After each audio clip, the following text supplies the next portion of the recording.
தானம் அளிப்பது சிறந்தது. மைசூரை ஒரு மன்னன் ஆண்டு வந்தான். அவன் நீதியும் நேர்மையும் கொண்டவன், அன்பும் அருளும் நிறைந்தவன். அவன் ஒரு சமயம் காட்டுக்கு வேட்டையாட சென்றான். வழியில் வயதான விறகுவெட்டி ஒருவன் தலையில் விறகுகளை சுமந்தபடியே வந்தான். மன்னன் விறகுவெட்டியை பார்த்ததும் தள்ளாத வயதில் இவர் இப்படி கஷ்டப்படுகிறார் என்று வருந்தினான். பிறகு விறகுவெட்டியை பார்த்து, ஐயா, உங்களுக்கு பிள்ளைகள் இல்லையா? இந்த வயதிலும் இப்படி பாடுபடுகிறீர்களே என்று கேட்டான். அதற்கு விறகுவெட்டி அரசனை பார்த்து, அரசே, எனக்கு பிள்ளைகள் இருக்கிறார்கள்.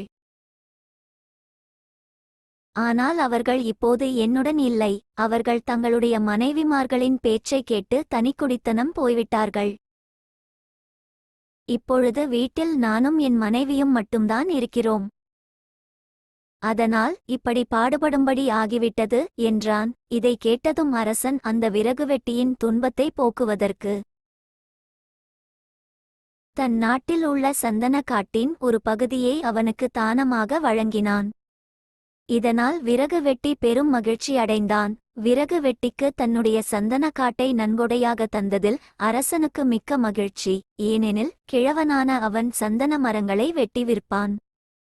ஒவ்வொரு மரம் 1,00,000 விலை பெறும். அதைக் கொண்டு வீடு நிலம் என்று வசதி எல்லாம் பெற்று சுகமாக இருப்பான் என்று எண்ணினான். அரசன் நினைத்தபடியே விறகுவெட்டியும் நடந்து கொண்டான்.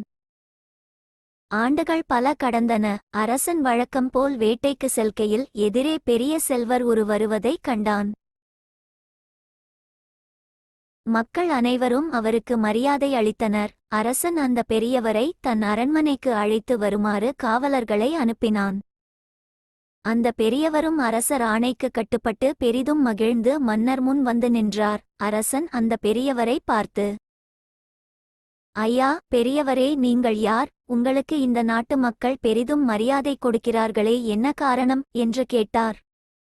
உடனே அந்த பெரியவர் மன்னரை பார்த்து, அரசே, என்னை தெரியவில்லையா? பல ஆண்டுகளுக்கு முன் உங்களிடம் அறிமுகமான விறகு வெட்டி நான் ஏழ்மையில் வாடுவதைக் கண்டு சந்தனக்காட்டை எனக்கு தானமாக வழங்கினீர்கள். நான் அந்த மரங்களை வெட்டி நல்ல விலைக்கு விற்று பெரும் பணக்காரன் ஆனேன் என்றார்.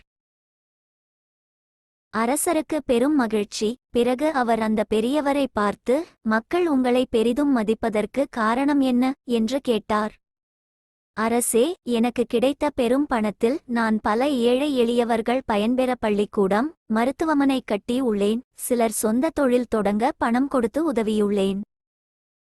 அதனால்தான் மக்கள் என்மேல் பேரன்பு செலுத்துகிறார்கள் என்றார். மன்னர் தான் செய்த தியானம் எப்படி எல்லாம் நட்பயங்களை விளைவிக்கிறது என்று எண்ணி மனதிற்குள் மகிழ்ந்தான். அந்த பெரியவரையும் பாராட்டினார். நீதி, தானம் செய்வது சிறந்தது. நாம் ஒருவருக்கு தானம் அளிப்பதால் அதனால் பலரும் பயன்படுகிறார்கள். எனவே அனைவரும் தானம் செய்யும் நட்பண்பை வளர்த்துக் கொள்ள வேண்டும். Like, subscribe for more videos.